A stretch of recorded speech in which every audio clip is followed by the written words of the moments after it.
వీక్షించడానికి వచ్చిన జనాలకు విజ్ఞప్తి. అమ్మ, అక్క, చెల్లి, పెళ్ళాం పదాలు యూజ్ చేయకుండా తెలుగులో ఉన్న అన్ని బూతులు ఈ వీడియోలో వాడడం జరిగింది. అయినా కూడా వినాలనుకునే వాళ్ళు ఇయర్ ఫోన్స్ పెట్టుకోండి, వినకూడదు అనుకునే వాళ్ళు ఇక్కడితో ఆపేయండి. హాయ్ ఫ్రెండ్స్, అందరూ ఎలా ఉన్నారు?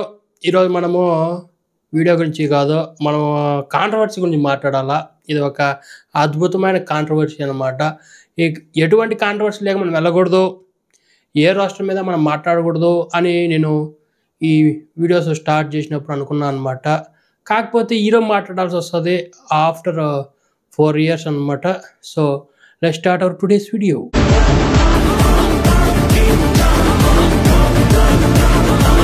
తొమ్మిది నెలల ముందు ప్రణీత్ హనుమంతు అనేవాడు ఒక రియాక్షన్ వీడియోస్ చేస్తూ ఉన్నాడు అనమాట. అప్పుడు ఒక తండ్రి ఒక కూతురు ఉంటే దానికి వీళ్ళు వియర్డ్ రియాక్షన్స్ ఇచ్చారు. సో ట్రోలర్స్ ఒక రేంజ్లో ట్రోల్ చేసేసారు. జడ్ పంజా అంటే మన సాయి ధరమ్ తేజు ట్వీట్ కూడా వేసాడనమాట. అంతకుముందు ఎప్పుడు ఆడపిల్లలకి ఏం జరిగినా స్పందించని సాయి ధరమ్ తేజు, దాని తర్వాత చాలాసార్లు చాలామంది అమ్మాయిలకి అన్యాయం జరిగినా స్పందించని సాయి ధరమ్ తేజు ఆ ఒక్క విషయంలో వీళ్ళు ఇలా మాట్లాడుతున్నారు, ఇది తప్పు అని స్పందించాడు అనమాట. ఏంది మాట్లాడితేనే తప్పు అని చెప్పి స్పందించేసినాడు. చాలామంది చనిపోయినా కూడా అసలు స్పందించిన మనోడు దానికి స్పందించాడనమాట. ఇప్పుడు సాయి ధరమ్ తేజు ఆ రేంజ్లో ఎందుకు రియాక్ట్ అయ్యాడు, వాళ్ళ మీద ఒక పని కట్టుకొని వాళ్ళని ముయించాలి అనే రేంజ్లో ఎందుకు రియాక్ట్ అయ్యాడు అంటే, మనకి ఎలక్షన్ జరిగాయి. ఎలక్షన్ జరిగిన తర్వాత పవన్ కళ్యాణ్ విన్ అయ్యాడనమాట. విన్ అయ్యి వాళ్ళ ఇంటికి పోయాడు. ఇంటికి పోయినప్పుడు మన సాయి ధరమ్ తేజు వీళ్ళందరూ ఎంజాయ్ చేస్తూ ఉంటే దానికి వీళ్ళు రియాక్ట్ అయ్యారనమాట. ఆ రియాక్షన్ ఏం తప్పు ఉండదు, అందరూ బాగా ఎంకరేజింగ్గానే మాట్లాడతారు. కాకపోతే ఆయనకి ఎందుకు నచ్చలేదో సో అది మనసులో పెట్టుకొని లేపినాడు అన్నమాట. ఆ కేసులో మనోళ్ళని తొక్కేసినారు. తర్వాత మనోడు కనపడలే. దాని తర్వాత మన మంచు విష్ణు అనే అతను ముందుకు వచ్చాడు. ఇట్లా ఎవరైనా మాట్లాడితే అమ్మాయిల గురించి ఒక రేంజ్లో మేము దాన్ని ఖండిస్తామని చెప్పి వచ్చేసి దాదాపు చాలా ఛానళ్ళ మీద స్ట్రైక్ లేపిచ్చేసి మేము చాలా ఛానల్ని ఇటు బ్యాడ్గా మాట్లాడే వాళ్ళని లేపేశాము అని చెప్పి పెట్టేసినాడు అనమాట. ఎందుకంటే అది అలా మాట్లాడిన దాని గురించి కాదు. ఒక నెల ముందు అంటే ఈ సంఘటన జరగక ఒక నెల ముందు అంటే జూన్లో ఈయన టీజర్ ఒకటి రిలీజ్ అయిందనమాట. దానికి రోస్ట్ చేసిన వాళ్ళందరి ఛానల్ లేపినాడు. ఈయనది అదే, సాయి ధరమ్ తేజ్ది అదే. అలా మన మంచు విష్ణు ఆయన టీజర్ని తక్కువ చేసి మాట్లాడిన వాళ్ళని, రోస్ట్ చేసిన వాళ్ళని మొత్తం అన్ని ఛానల్ లేపేసినాడు. లేపేసి ఆ లిస్ట్లో కింగ్ చంద్రాస్ అనేటోడిని కూడా యాడ్ చేసినారనమాట. అది మనోడికి నచ్చలేదు. నేను అసలు ఆ కన్నప్ప మూవీ గురించి అసలు మాట్లాడలే, నేను ఎప్పుడో 2 సంవత్సరాల ముందు చేసిన దాని గురించి ఎప్పుడు స్ట్రైక్ వేసినారని మనోడు ఫస్ట్ నోరు బయటకు వచ్చిందనమాట. వచ్చి మాట్లాడినాడు. దాని తర్వాత వాళ్ళు కాంటాక్ట్ అయినారనమాట. ఎవరైతే లేపేసినారో వాళ్ళు కాంటాక్ట్ అయ్యి, అవునా ఓకే మీ స్ట్రైక్ తీసేస్తామో, మీరు మా సినిమా మంచిగా మాట్లాడండి అని చెప్తే వీడు ఓకే అని చెప్పి ఆ స్ట్రైక్ తీపిచ్చేసుకున్నాడు. మనోడికి ఛానల్ వచ్చేసింది. మనోడు మళ్ళీ మాట్లాడడం స్టార్ట్ చేసినాడు. ఈసారి స్టార్ట్ చేసి మంచు విష్ణు వాళ్ళు ఇలా చేసినారు అలా చేసినారని చెప్పి చెప్పినాడు అనమాట. చెప్తే ఆ వీడియో క్లిప్ ఒకటి కట్ చేసి మన ఎక్స్లో పోస్ట్ చేస్తే దానికి Manchu Vishnu no this is wrong అని చెప్పి ఏదో అన్నాడు. ఈ మ్యాటర్ అంతా నేను మొత్తం ఇంచు కాకుండా ఎలాబరేట్గా చెప్పేస్తున్నాను అనమాట, ఏం జరిగింది పైన. సో మంచు విష్ణు ఏమన్నాడో అది రైట్ అని ఒప్పుకోవాలి, అది జరిగిందే కదా, జరిగింది ఒప్పుకోమని చెప్పండి అని చెప్పి మనోడు మళ్ళీ స్టార్ట్ చేసినాడు వీడియోస్ చేయడం. దానికి ఇంకో 2 రోస్టింగ్ ఛానళ్ళు వత్తాసుపల్లికి ఈయనకు సపోర్ట్గా వీడియోస్ చేశాయన్నమాట. దాంతో వాళ్ళు కేసు ఫైల్ చేసినారు వీళ్ళ మీద. సో 2 ఛానళ్ళు సైలెంట్ అయిపోయినాయి. మనోడు ముందుకు పోయినాడు. దాని తర్వాత కొద్ది రోజులకి మనోడిని తిరుపతి జిల్లాలో అరెస్ట్ చేసినారు. అమ్మనా బుద్ధులు తిట్టినారు. మనోడు లాయర్ల దగ్గర తిరిగి ఏదో ఒకటి చేసి బయటకు వచ్చినాడు అనమాట. దాని తర్వాత మళ్ళీ ఇంకోటి ఏమైంది, మళ్ళీ స్టార్ట్ చేసినాడు వీడియోస్. ఈసారి హైదరాబాద్ నుంచి వచ్చినారు పోలీసులు పోయేటప్పుడు కొట్టడము, మనోడిని హింసించడము, అక్కడ పోయిన తర్వాత పెద్ద రచ్చ అవడము, మనోడి సిస్టము ఇవన్నీ తీసుకుని వెళ్ళిపోవడము, అది ఫోరెన్సిక్ దేనికో పంపించడము ఇదేం పెద్ద పంచాయతీ అయింది. మనోడి వాళ్ళ నాన్నని కూడా తిరుపతి నుంచి హైదరాబాద్ తీసుకొచ్చినారు. ఆల్మోస్ట్ ఇంకా సినిమాలో మనం చూస్తూ ఉంటాం కదా, నిజం సినిమాలో చాలా సినిమాలో పోలీసులు బిహేవ్ చేసే విధానం ఉంటుంది, అదంతా జరిగిందనమాట. సో మనోడి దగ్గర డబ్బులు లేవు, ఏం లేవు. హైదరాబాద్లోనే ఉంటూ మనోడు ఏదో సాధిద్దామని చెప్పి ట్రై చేసినాడు.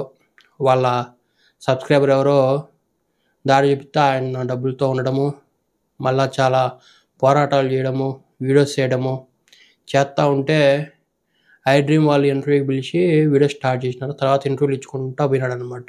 తర్వాత మంచి మనోజ్ కలవడము, ఇప్పుడు ఇంకొకరు ఎవరితో ఇంటర్వ్యూ చేస్తున్నాడంట.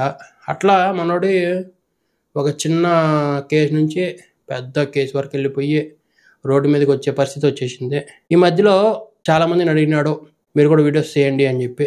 నేను ఎందుకు చేయలేదు అంటే నాకు ప్రాంతీయ అభిమానం ఉంది. సో నేను రాయలసీమ మోహన్ బాబు అంటే రెస్పెక్టు, ఆయన సినిమాలు చూసాం మేము చిన్నప్పటి నుంచి. సో రెస్పెక్ట్ ఉంది. మా ఊరు పక్కనే 100 కిలోమీటర్లో ఆయన స్కూల్ ఒక రేంజు.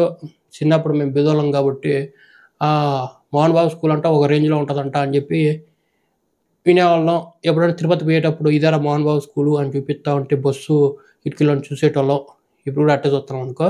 నాకు సినిమా అభిమానం ఎక్కువ కాబట్టి నాకు తెలుసు ఎవరైనా సరే మోహన్ బాబు, మన రాజశేఖరు, బాలయ్య బాబు, జూనియర్ ఎన్టీఆర్ వీళ్ళని ఎక్కువగా ట్రోల్ ఎందుకు చేస్తారో నాకు తెలుసు. ఆ యొక్క సంఘటనలు కూడా నాకు తెలుసు. ఎప్పటి నుంచి ఆ యొక్క ట్రోల్స్ అనేవి స్టార్ట్ అయినాయో కూడా నాకు తెలుసు. కాబట్టి మోహన్ బాబు ఫ్యామిలీ మీద నేను ఎక్కువ వీడియోస్ చేయను. అంతేకాకుండా నేను ఈ రోస్టింగ్కి వచ్చింది, నేను షార్ట్ ఫిల్మ్ తీసుకున్న ఉండేటోడిని. తర్వాత లాక్డౌన్లో ట్రావెలింగ్ వ్లాగ్స్ ఇవన్నీ చేశా. ఆ టైం లాక్డౌన్లో ఏం చేయాలో తెలియక 2021 మే ఆ టైంలో నేను ఒక 6 వీడియోస్ రోస్టింగ్ వీడియో చేద్దాం, తర్వాత మళ్ళీ నార్మల్కి వెళ్ళిపోదాం అంటే ఒక 6 వీడియోలకే నాకు 30,000 సబ్స్క్రైబర్స్ వచ్చేసి ఉన్నారు. సో ఇంకా దాన్ని కంటిన్యూ చేయాల్సి వచ్చింది. నేను ఎవరి మీద పడితే అన్ని మీద చేసేసి వాళ్ళని తక్కువ చేసేసి అలా మనకు వద్దు. ఎవడైనా సరే తప్పు చేసినోడు వీడు ఇలా తప్పు చేస్తున్నాడు అని చెప్పి వీడియో చేద్దామనే ఉద్దేశంతో స్టార్ట్ చేయడం జరిగింది. కాబట్టి మనం ఉప్పల్ బాలు ఇటువంటి వాళ్ళ మీద వీడియోస్ చేయము. మళ్ళీ ఈ అమ్మాయి ఏంది బట్టలు ఇలా వేసుకుంది, ఈ అమ్మాయి ఏంది ఎక్స్పోజింగ్ చేస్తుందని చెప్పి మాట్లాడము. ఎందుకంటే మనం చచ్చిపోయిన తర్వాత స్వర్గానికి పోయినప్పుడు అక్కడ రంభ ఉర్వశి మేనక కూడా ఇదే చేస్తారు. కాకపోతే వీళ్ళు ముందుగానే మనకు చూపిస్తున్నారు కాబట్టి మనం ఆనందించాలి. అంతేగాని వీళ్ళు అలా చేస్తున్నారు మన సంస్కృతి సంప్రదాయాలు అని లంగా మాటలైతే నేను మాట్లాడను. అది వాళ్ళ టాలెంట్ వాళ్ళు చూపిస్తున్నారు. ఇప్పుడు మేము మా టాలెంట్ బూతులు తిట్టడం, రోస్టింగ్ వీడియోస్ చేసే వాళ్ళందరూ బూతులు తిడతారు, అది కూడా టాలెంటేనా? కాబట్టి ఎవడైనా తప్పు చేస్తే ఇటు తప్పు చేస్తున్నాడు అని ఒక చెప్పడం వేరు, వాళ్ళు చేసే పని వీళ్ళు దీనికోసమే చేస్తున్నారు, డబ్బు కోసమే చేస్తున్నారు అని చెప్పి లంగా మాటలు మాట్లాడడం వేరు. సో నాకు మోహన్ బాబు మీద రెస్పెక్టు, ఎందుకు వాళ్ళ ఫ్యామిలీనే టార్గెట్ చేసి వీడియో చేస్తున్నారు అనేది నాకు తెలుసు. సోకాల్ రోస్టర్స్ లేకపోతే ఎవరైనా సరే చిరంజీవి మీద ఏదైనా జరిగినప్పుడు అందరూ రోస్ట్ చేయరు, బాలయ్య బాబు మీద ఏమైనా జరిగినప్పుడు అందరూ రోస్ట్ చేయరు, కొందరు సైలెంట్ అయిపోతారు ఎందుకంటే వాళ్ళకి ఫ్యాన్స్ ఉండరు. వీళ్ళకి ఎవరు ఫ్యాన్స్ ఉండరు కాబట్టి వీడియో చేస్తే ఎక్కువ రీచ్ వస్తుంది కాబట్టి ఎక్కువ చేస్తూ ఉంటారు అంతే. అంతేకాకుండా ఇప్పుడు ఎవడైనా సరే నేను ఒక వీడియో చేశా, వాడు తప్పు చేయని, నేను ఒక వీడియో చేశా బ్రో నాకు అది చాలా బాధగా అనిపించింది. ఇప్పుడు నేను ఎవరి మీద అయినా వీడియో చేసినా ఆ వీడియో వాడికి నచ్చలేదు, వాడికి బాధపడినాడు, బ్రో అది చాలా బ్యాడ్గా ఉంది బ్రో, నాకు బాధ అనిపించింది బ్రో, వీడియో డిలీట్ చేసే బ్రో అంటే నేను డిలీట్ చేస్తాను. ఇప్పుడు 4 సంవత్సరాల నుంచి నేను వీడియో చేస్తున్నా, నన్ను ఇంతవరకు ఒక్కరు కూడా నువ్వు నా వీడియో డిలీట్ చేయని ఒక్కడు కూడా సంప్రదించలే. డైరెక్ట్గా స్ట్రైక్ లేసి పారేసి లేపేసినారనుకో అది వేరే విషయం. ఈటీవీ వాడు, క్రాంతి వ్లాగరు, భయ్యా సన్నీ యాదవ్ వీళ్ళు ముగ్గురు నా మీద స్ట్రైక్ చేసినారు. ఈటీవీ వాడు మనం ఏం చేయలేం, మన భయ్యా సన్నీ యాదవ్ది మనం స్ట్రైక్ అది తీపిచ్చేసుకున్నా, క్రాంతి వ్లాగర్ తీపిలేదు. వాడి మీద నా యొక్క కక్ష సాధింపు అనేది ఎప్పటికీ ఉంటుంది. నేను ఏదో ఒక రోజు వాడికంటే ఎక్కువ సబ్స్క్రైబర్ తెచ్చుకొని వాడి మీద వీడియో చేస్తా, అంతవరకు వెయిట్ చేస్తా. ఎవడైనా సరే ఇలాగా వద్దు డిలీట్ చేశానంటే నేను డిలీట్ చేస్తా. కాబట్టి నేను వీడియో చేశాను నా కష్టమో అని చెప్పి నేను ఎరుకొత్త ఇషలేను. ఎవడైనా సరే, ఇప్పుడు హర్ష సాయి లాంటి వాడు అయినా సరే, బ్రో నా వీడియో డిలీట్ చేసే బ్రో అది బ్యాడ్గా ఉందనేది నేను డిలీట్ చేసేస్తాను. ఎందుకంటే ఇప్పుడు ఇవన్నీ చేసేది ఏంటి, కామెడీ కోసమో లేకపోతే ఇన్ఫర్మేషన్ తెలుసుకోవడం కోసమో, అంతే. ఇన్ఫర్మేషన్ తెలిసిపోయిన తర్వాత ఆ వీడియో ఉంటే ఎంత లేకపోతే ఎంత అనేది నా ఫీలింగ్ అనమాట. కాకపోతే సో అందుకని నేను దీని గురించి మాట్లాడలే. నా మనసులో ఏముంది, వాళ్ళు వీడియో స్ట్రైక్ వేసి లేపేసినారు, తర్వాత స్ట్రైక్ తీయేసినారు, సారీ బ్రో నేను ఇంకా వీడియోస్ చేయను, నన్ను క్షమించండి అని చెప్పి వదిలేస్తే అయిపోయేది కదా అని నా ఫీలింగ్. కాబట్టి మనోడు అది చేయలేదు కాబట్టి మనోడు తన మనోడు పడతాలే అని చెప్పి సైలెంట్ అయిపోయినా. కాకపోతే మనోడు హైదరాబాద్లో జరిగిన సంఘటనలు సినిమా రేంజ్లో ఉండడం, అది మరీ బాధాకరంగా ఉండడంతో చాలా ఎమోషనల్ అయిపోయి మనోడికి మెసేజ్ పంపించిన. ఆ మెసేజ్ చూడండి ఒకసారి. ఫిబ్రవరి 13వ తేదీ మెసేజ్ చేశాను. హాయ్ బ్రో, ఆదాన్ మీడియాలో నీ వీడియో చూసి నువ్వు ఏడవడం చూసి నాకు ఏడుపు వచ్చేసింది. నువ్వు ఏజుడ్ని డైరెక్ట్గా కానీ మన యూట్యూబ్ కమ్యూనిటీలో కానీ తెలిసిన వాళ్ళతో అయినా కానీ కాంటాక్ట్ అయ్యి వీడియో చేయమని అడుగు బ్రో. ఇప్పుడు అతనికి ఉన్న రీచ్కి నీకు న్యాయం జరుగుతుందని కోరుకుంటున్నా. నేను వీడియో చేస్తా, బట్ రీచ్ లేదు. నా సబ్స్క్రైబర్స్కి కూడా రిక్వెస్ట్ చేస్తా నీ టాపిక్తో వీడియో చెయ్యని, ఏజుడ్కి రిక్వెస్ట్ చేయండి అని. ప్లీజ్ బ్రో నువ్వు కూడా డైరెక్ట్గా కాంటాక్ట్ అవ్వు బ్రో. ఎవడు మనం కష్టాల్లో ఉన్నప్పుడు హెల్ప్ చేయరు. ప్రజెంట్ ఉన్న రీచ్కి ఏజుడ్ కరెక్ట్ బ్రో అంటే మనోడు ప్రజెంట్ ఉన్న రీచ్కి ఏజుడ్ కరెక్ట్ బ్రో అంటే దానికి లైక్ కొట్టినాడు. ఫిబ్రవరి 13 ఆ టైంలో నాకు వ్యూస్ లేవు, బొంగు లేవు, భోజనంలో నేను వీడియోస్ కూడా పెట్టట్లే. 2000-3000 వ్యూస్ వచ్చేటివి. సో నేను పెట్టినా ఎవడు జాగ్రత్త అని చెప్పి సైలెంట్గా ఉన్నా. అదే టైంలో నేను ఒక బిజినెస్ గురించి అని చెప్పి వీడియో పెడితే 1000 మంది చూస్తున్నారు. సో నేను పెడదాము వద్దనుకుని ఉన్నా అనమాట. మనోడు లైక్ కొట్టి వదిలేసినాడు. ఇప్పుడు అంత మెసేజ్ నేను పెట్టా. ఇదే మెసేజు ఏజుడ్ అనేటోడు ఆడికి పెట్టుంటే వాడు రెస్పాన్స్ అయ్యేటోడా లైక్ కొట్టి వదిలేసేటోడా? మీరు చెప్పండి. ఇంత మెసేజ్ నీకు ఎవడన్నా పెడితే లైక్ కొట్టి వదిలేస్తావా? What is your response? Okay bro, సరే బ్రో అనే రిప్లై కూడా ఉండదా? అది కాదరా ఎర్రిపుక. ఇప్పుడు నేను నీకు మెసేజ్ పెట్టిన పెద్దది, నువ్వు లైక్ కొట్టి వదిలేసినావు కాబట్టి అసలు రెస్పాన్స్ అయ్యాలని ఈ ఎర్రిపోకు నా కొడుకుతో నాకెందుకు దూలా, నేను ఎందుకు వీడియో చేయాలని చెప్పి నేను చేయలే. నేను సైలెంట్ అయిపోయినా. నేను మెసేజ్ పెట్టిన తర్వాత వీడు రెస్పాన్స్ ఇవ్వలేదు, వీడి కోసం నేను వీడియో ఎందుకు చేయాలి అని చెప్పి నేను చేయలేదురా. ఏ ఎర్రిపోకు గాడికి నేను భయపడి కాదు. జగన్మోహన్ రెడ్డి సీఎంగా ఉన్నప్పుడు వరస్ట్ సీఎం అని చెప్పి 2 వీడియోస్ చేసినాడు. నేను రోజా మీద వీడియో ఎప్పుడు చేసినా అది వైరల్ అయిపోతుంది. దానిమ్మ అదెందుకో నాకు తెలీదు. రీల్స్లో వైరల్ అయి ఉంది, మన ఇన్స్టాలో వైరల్ అయిన వీడియోస్ ఉన్నాయి. కాబట్టి భయము మొడ్డ మాతో మాట్లాడొద్దు. ఇప్పుడు నీకు ఒక 10 నిమిషాల వీడియో కావాలి, నీ గురించి మాట్లాడాలి అని నువ్వు కోరుకుంటున్నావు కదా. నీ బాధ చూసి ఇంకోటి బాధపడి నీకు మెసేజ్ పెట్టినప్పుడు లైక్ కొట్టేసి వదిలేసినావు కదా. మొట్ట మేము ఎందుకు చేస్తాం రా, నాకేమి దోలా. ఆల్రెడీ ఆ విషయము వీడు దారికి పోయే కమ్మని గుద్దకు తగిలించుకున్నాడు అనే ఫీలింగ్లో నేనున్నా. కానీ నువ్వు బాధపడుతున్నావు అని చెప్పి వీడియోస్ చేద్దాము అని చెప్పి నువ్వు రెస్పాన్స్ ఇవ్వాల్సిన అవసరం లేదు నువ్వు అనుకుంటున్నావు. వీడియోలు ఏమని మాగుతున్నావు నువ్వు? నన్ను అడగలేదు మొడ్డ, నిన్నేంది అడిగేది లవడా. నువ్వు నన్ను అడగాల్సిన అవసరం లేదు. జస్ట్ ఓకే బ్రో అని మాట కూడా రాలేదు నీ నోటి నుంచి అంటే నువ్వెంత ఎరుపు గడివి. ఇదే ఏజుడ్ అనేటోడు కానీ మెసేజ్ చేసి ఉంటే నువ్వు ఎన్ని కథలు తింగేటోడివి. ఎందుకంటే రీచ్ అనేది ఇంపార్టెంట్. కాబట్టి నా సబ్స్క్రైబరు ఒక అతను మన భయ్యా సన్నీ యాదవ్ అనే వాడి మీద వీడియో చేసినప్పుడు నేను ఆ కామెంట్ ఉంటే దానికి అప్పుడు 10 లైక్లు ఉండేటివి. సో నేను రిప్లై ఇచ్చిన. ఏమని ఇచ్చిన ఆ స్క్రీన్ షాట్ ఇస్తా చూడండి. సో నేనేమని చెప్పా, అది మ్యాటరు. మనం వాడికి రీచ్ ఉన్న వాళ్ళే కావాలేమో బ్రో, వాడు రెస్పాన్స్ ఇవ్వలేదు అందుకని నేను సైలెంట్ అయిపోయినా అని చెప్పిన.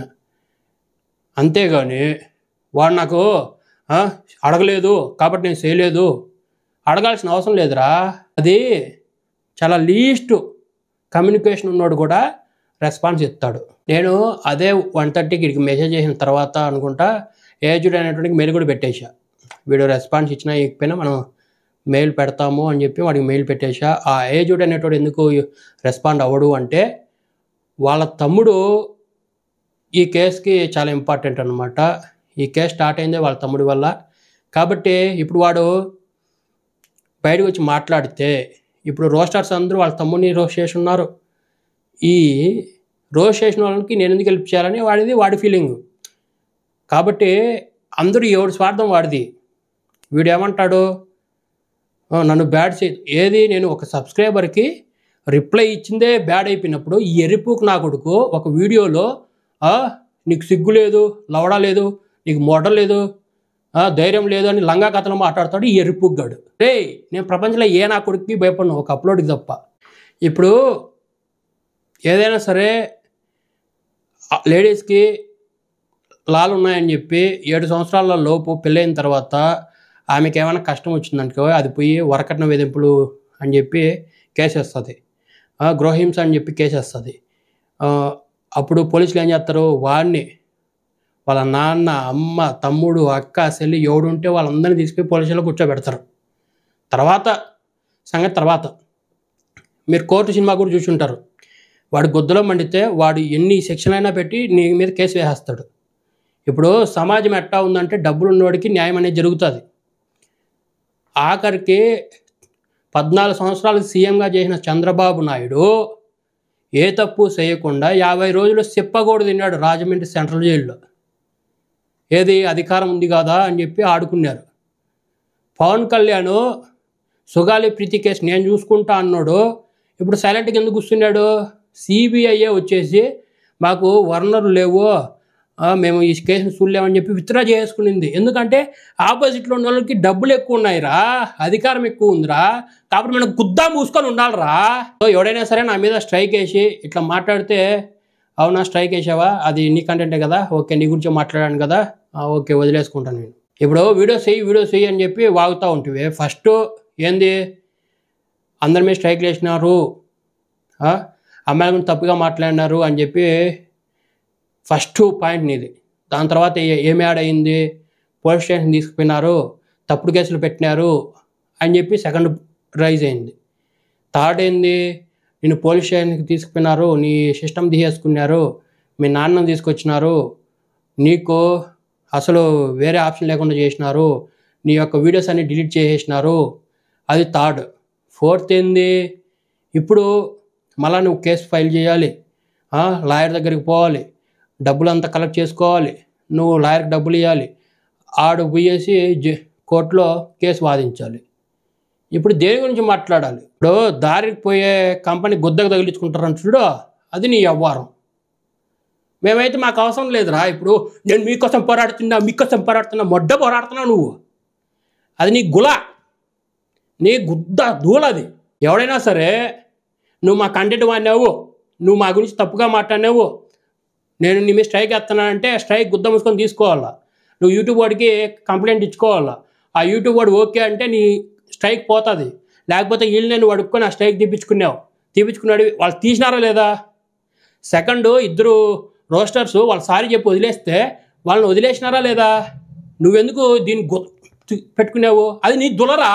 స్టార్టింగ్ వాళ్ళు స్ట్రైక్ తీసేసినారు వాళ్ళు చెప్పినట్టు, తర్వాత వేరే వాళ్ళకి కేసులు కూడా విత్డ్రా చేసుకున్నారు వాళ్ళిద్దరి మీద. దాని తర్వాత పోలీస్ స్టేషన్కి తీసుకొచ్చి నిన్ను బెదిరించినారు. దాని తర్వాతే నీ సిస్టము, నీకు లైఫ్ అంతా లాక్కొని వచ్చి రోడ్డు మీద పడేసినారు. అది నీ దుల. మన దగ్గర డబ్బు లేనప్పుడు, మన దగ్గర శక్తి లేనప్పుడు, మన దగ్గర పవర్ లేనప్పుడు కొత్త మూసుకొని ఉండాలి అంతే. మనం బతుకుతున్నావట. ఇప్పుడు అడవిలో సింహాలు బతుకుతాయి, జింకలు బతుకుతాయి. నువ్వు ఆ సింహాలకు కనపడకుండా నీ బతుకు నువ్వు బతుకుతూ ఉంటే ఎప్పటికీ ప్రాబ్లం రాదు. ఎప్పుడైతే సింహం దగ్గర పోయి తొడగొట్టావంటే నీ తొడ లేకుండా పోద్దు అంతే.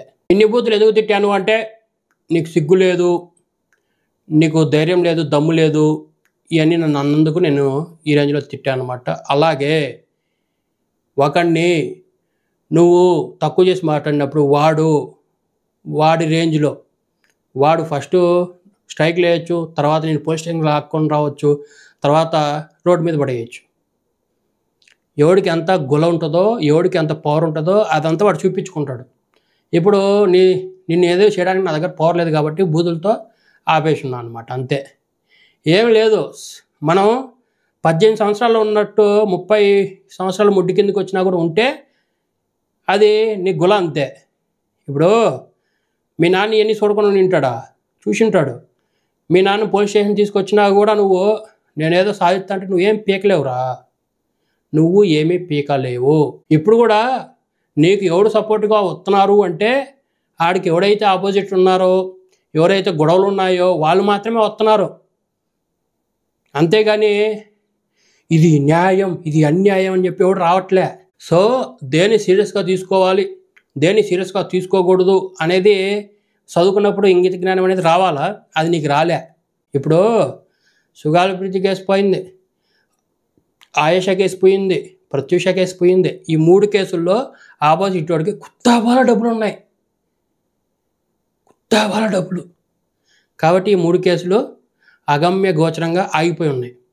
అదే హైదరాబాద్లో ఎన్కౌంటర్ చేసిన సజ్జన్నారు, వరంగల్ అనుకుంటా యాసిడ్ దాడిలో కూడా ఆయనే ఎన్కౌంటర్ చేసినాడు. వాళ్ళు డబ్బులు లేనోళ్ళు.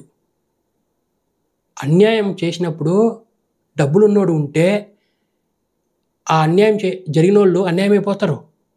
అదే అన్యాయం జరిగినప్పుడు అన్యాయం చేసినోడు డబ్బులు లేకపోతే ఆడన్యాయం అయిపోతాడు. అదే జరుగుతుంది. సో ఇవన్నీ తెలుసుకొని నువ్వు మళ్ళీ యూట్యూబ్ ఛానల్ పెట్టి 1 మిలియన్ సబ్స్క్రైబర్స్ కొట్టాలని కోరుకుంటున్నా. నువ్వైతే ఈ మంచు విష్ణు కేసులో గెలవలేవు, ఏం పీకలేవు. ఎందుకంటే ఆడి ఒక 2 స్టూడెంట్ ఫీజు నీ లైఫ్, కాబట్టి ఏం పీకలేవు. ఇది నిజం. చాలామంది వచ్చేసి ఇప్పుడు న్యాయం గెలుస్తుంది, గెలవదు. కావాలంటే రాసి పెట్టుకోండి. నెక్స్ట్ వీడియోలో మళ్ళీ కలుద్దాం. So please subscribe channel. Thanks for watching.